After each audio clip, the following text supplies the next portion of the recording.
കൺ കണ്ടത് നിജം കാണാത്തത്. ഇത് സത്യമാണ്. അറ്റ്മോസ്ഫിയർ റിഫ്രാക്ഷൻ പറയുന്നത് തെറ്റാണ്. എന്താല്ലേ നമുക്ക് നോക്കാം.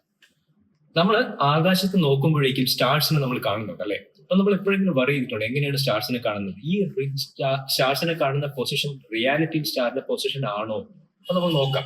നമ്മൾ ഭൂമിയിൽ നിന്ന് ഒരു സ്റ്റാറിനെ നോക്കുകയാണ്. അപ്പൊ സ്റ്റാറിന്ന് റേസ് ഓഫ് ലൈറ്റ് ഭൂമിയിലോട്ട് വരികയാണ്. റേസ് ഓഫ് ലൈറ്റ് ഭൂമിയിലോട്ട് വരുമ്പോഴേക്കും നമുക്കറിയാം earth is covered with atmosphere. അതുകൊണ്ട് ഈ അറ്റ്മോസ്ഫിയർ എന്ന് പറഞ്ഞു കഴിഞ്ഞാൽ ഈസ് കമ്പോസ്ഡ് ഓഫ് ഗ്യാസസ്.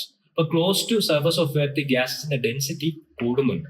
അപ്പൊ ഡെൻസിറ്റി കൂടുമ്പോഴേക്കും നമുക്ക് എന്ത് പറയാം?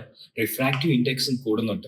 അപ്പൊ നമുക്കറിയാം according to Snell's law refractive ഇൻഡെക്സിൽ വ്യത്യാസം വരുമ്പോഴേക്കും റിഫ്രാക്ഷൻ നടക്കുന്നു. അപ്പോൾ ഓരോ സ്റ്റേജിനും ഈ റേ ഓഫ് ലൈറ്റിന്റെ പാത്ത് ഡീവിയേറ്റ് ചെയ്യും. അങ്ങനെ ഡീവിയേറ്റ് ചെയ്ത് നമ്മൾ കണ്ണിലെത്തുമ്പോഴേക്കും ഇത് ടോട്ടലി ഡിഫറെന്റ് ആയിട്ടുള്ള ഒരു പാത്ത് ട്രേസ് ചെയ്തിരിക്കും. അപ്പോഴേക്കും നമ്മുടെ കണ്ണിൽ കാണുന്ന റേ നമ്മൾ എക്സ്ട്രാപൊളേറ്റ് ചെയ്യുമ്പോഴേക്കും അത് ബാക്കിലോട്ട് ഒരു ലൊക്കേഷൻ നമുക്ക് തരുന്നു. അപ്പൊ ആ ലൊക്കേഷൻ ആയിരിക്കും നമ്മൾ എക്സ്പെക്ട് ചെയ്യുക സ്റ്റാർ ഉണ്ടാവും. അപ്പൊ ആ ഒരു പൊസിഷൻ നമുക്ക് അതുകൊണ്ട് അപ്പാരന്റ് പൊസിഷൻ എന്ന് വിളിക്കാം.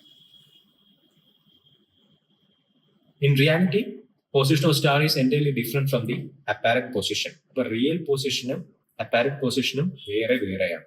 അതുകൊണ്ട് നമുക്ക് പറയാം കൺ കാണുന്നതെല്ലാം നിജമല്ല, കാണാത്തതായിരിക്കും ചിലപ്പോൾ കറക്റ്റ് ആയിട്ട് വരും.